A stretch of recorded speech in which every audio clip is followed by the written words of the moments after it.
gaaladii carbeed way garanayeen ilaahay inuu jiro oo khalqiga isagu abuuray oo isagu maamulayo waa garanayeen haddana cid kale ilaahay la caabudayeen oo allahoo keliya may caabudayne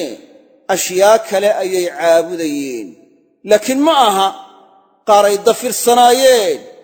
jiritaanka khaaliqa makhluuqaadka abuuray uu jiro inay dafirsan yihiin ma ahayn aayadaha qur'aankana waa laynoogu sheegay inay qirsanaayeen walain sa'altahum man khalaqahum layaquulunna allah haddii la weydiiyo yaa idin abuuray waxay odhanayaan allah baana abuuray saasay ku jawaabi jireen wamaa yu'minu akharuhum billahi ila wahum mushrikuun badankoodu ilaahay ma rumaynayaan iyagoo rabbi u shariig yeelaya mooyaane oo la wadaajinaya shariigu waa maxay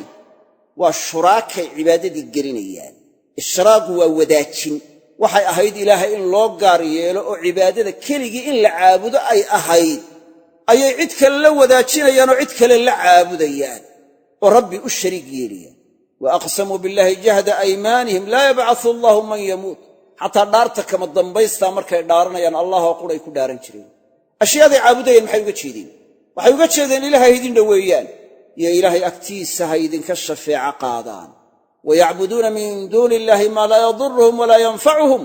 wayaquuluuna haaulaa'i shufacaa'una cinda allah waxay caabudayaan ilaahay sokadii waxaan dhibayna anfacayna ayay caabudayaan oo dhib iyo dheeftoonna aan lahayn haddana waxay odhanayaan kuwaas ilaahay agtiisa inooga shafeeco qaadayaan maxay ka rabaan rabbi agtiisa inay uga shafeeco qaadaan fi lumuuri dunyawiya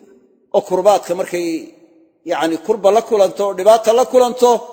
inay u shafeeco qaadaan oo ilaahay u baryaan oo kurbada laga qaado ayay rabeen waxaynay doonayaan ilaahay inay u dhoweeyaan waaladiina ittakhaduu min duunihi awliyaa'a maa nacbuduhum ila liyuqarribuuna ila allahi zulfaa waxay lahayn ilaahay ha noo dhoweeyaanoo rabbi baan ugu dhowaanaynaa bay lahaayeen laakiin markay dhibaatadu darraato ay dhaharato allah cidaan ahayn may baryi jirin iyagoo gaalaha waxaa u daliila faidaa rakibuu fi lfulki dacawuu allaha mukhlisiina lahu ddiin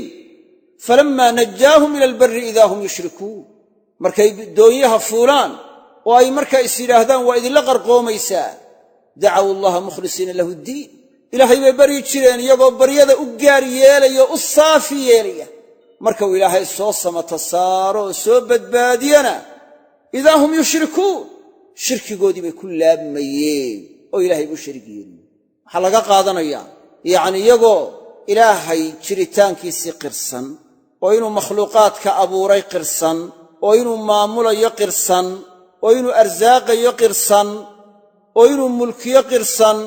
ayaa haddana markay cibaadadii u keli yeeli waayeen waxay noqdeen mushrikiin ilaahay ka gaaloobay noqdeen haddana maca daalik markay dhibaatadu ku darnaato ilaahayuunbay baryi jireen ikhlaaskay markaa la yimaadaanna kumay joogi jirine ishraak bay ka dambaysiin jireen sida aayaadkaba ku cad faidaa rakibuu fi lfulki dacawuu allaha mukhlisiina lahu ddiin falammaa najaahum ila albarri idaa hum yushrikuun waxaa loo baahan yahay in ikhlaaska mar walba lagu dadaalo cibaadaadkoo dhan ilaahay loo saafi yeelo keligii la caabudo oo aan cid kale ilaahay lala caabudin cibaadadana loo keli yeelo baryadana isaga keligii la baryo ayaa laga qaadanaya baryaduna waa nooc cibaado ah weeye adducaa'u huwa alcibaada